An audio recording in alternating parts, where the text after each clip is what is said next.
You know that scene in movies where the clever lawyer calls a surprise witness or brings in a surprise piece of evidence? Very dramatic, I know. Only one problem.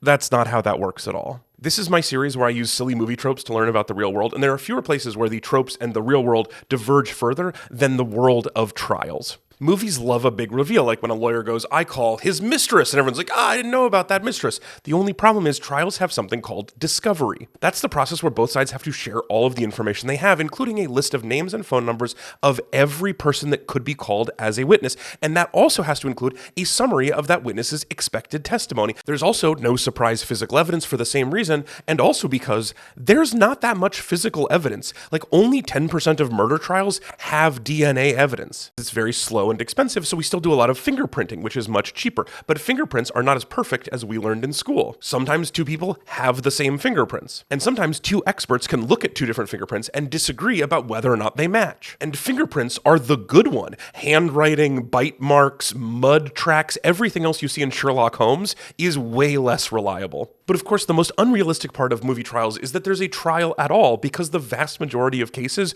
don't go to trial because the system is trash. And I just wish a charismatic lawyer would show up and in a shocking surprise twist, fix the system. So if a movie has a surprise twist at trial, conclusive physical evidence at trial, or even a trial at all, then you know that's not how that works at all.